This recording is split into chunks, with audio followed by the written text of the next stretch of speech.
Wow! Onion dosa. My choice is always onion dosa. Vegetable dosa. It's my choice. Podi dosa. My choice is podi dosa. Wow! Masala dosa.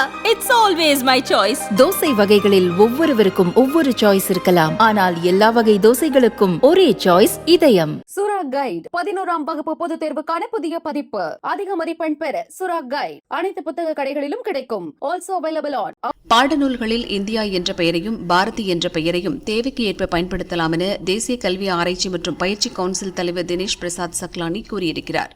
Bharat India என்ற இரண்டு பெயர்களில் எதை பயன்படுத்துவது என்பது தேவையற்ற விவாதம். நமது அரசியல் அமைப்பு சட்டத்தில் இரண்டு பெயர்களும் உள்ளன. தேவைக்கும் சூழ்நிலைகளுக்கும் ஏற்ப இரண்டு பெயர்களையும் பயன்படுத்தலாம். இது தொடர்பான விவாதங்கள் பயனற்றவை. அதற்கு நாங்கள் தயாராக இல்லை. இரண்டு பெயர்களில் எதன் மீதும் எங்களுக்கு வெறுப்போ துவேஷமோ இல்லை. அதனால் இரண்டு பெயர்களையும் பயன்படுத்துகிறோம், இனிமேலும் பயன்படுத்துவோம் என சக்லானி கூறியுள்ளார். சமூக அறிவியல் பாடத்தை மறு ஆய்வு செய்யக்கோரி NCERT நிறுவனம் கடந்த ஆண்டு ஐசக் என்பவர் தலைமையில் உயர்மட்ட குழுவை நியமித்தது. இக்குழு தனது பரிந்துரையில் இந்தியா என்ற பெயருக்கு பதிலாக பாரதி என்ற பெயரை சேர்க்க வேண்டும் என வலியுறுத்தியிருந்தது. அதுபற்றி எந்த முடிவும் எடுக்கப்படவில்லை என அப்போது NCERT தலைமை தெரிவித்தது. இப்போது இரண்டு பெயர்களையும் பாடநூல்களில் பயன்படுத்தலாம் என கூறியுள்ளது.